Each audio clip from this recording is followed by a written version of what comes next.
اعوذ باللہ من الشیطان الرجیم بسم اللہ الرحمن الرحیم لا يتخذ المؤمنون الكافرین اولیاء من دون المؤمنین ومن يفعل ذلك فليس من الله في شيء إلا أن تتقوا منهم تقاه ويحذركم الله نفسه وإلى الله المصير۔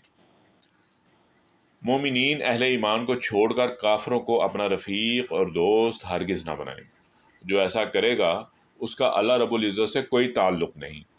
ہاں یہ معاف ہے کہ تم ان کے ظلم سے بچنے کے لیے بظاہر ایسا طرز عمل اختیار کر دو، مگر اللہ رب العزت تمہیں اپنے آپ سے ڈراتا ہے اور تمہیں اسی کی طرف پلٹ کر جانا ہے۔ یعنی اگر کوئی مومن کسی دشمن اسلام جماعت کے چنگل میں پھنس گیا ہو اور اسے ان کے ظلم و ستم کا خوف ہو تو اس کو اجازت ہے کہ اپنے ایمان کو چھپائے رکھے اور کفار کے ساتھ بظاہر اس طرح رہے کہ گویا انہی میں ان کا ایک آدمی ہے۔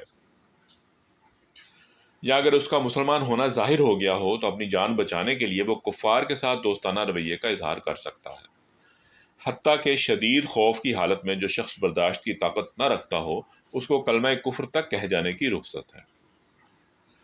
لیکن کہیں انسانوں کا خوف تم پر اتنا نہ چھا جائے کہ خدا کا خوف دل سے نکل جائے۔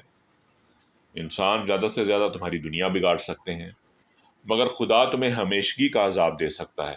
لہٰذا اپنے بچاؤ کے لیے اگر وہ درجہ مجبوری کہیں کفار کے ساتھ رہنا پڑ جائے تو وہ بس اس حد تک ہونا چاہیے کہ اسلام کے مشن اور اسلامی جماعت کے مفاد اور کسی مسلمان کی جان و مال کو نقصان پہنچائے بغیر تم اپنی جان و مال کا تحفظ کر لو۔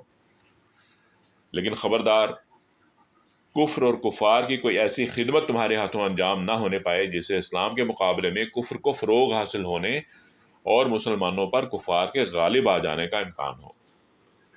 خوب سمجھ لو کہ اگر اپنے آپ کو بچانے کے لیے تم نے اللہ کے دین کو یا اہل ایمان کی جماعت کو یا کسی ایک فرد مومن کو بھی نقصان پہنچایا یا خدا کے باغیوں کی کوئی حقیقی خدمت انجام دی تو اللہ کے محاسبے سے ہرگز نہ بچ سکو گے۔ جانا تم کو بہرحال اسی کے پاس ہے۔ اللہ کریم سے دعا ہے کہ ہمیں قرآن پاک کو صحیح معنوں میں پڑھنے، سمجھنے، اس پر عمل کرنے کی توفیق عطا فرمائے۔ آمین یا رب العالمین۔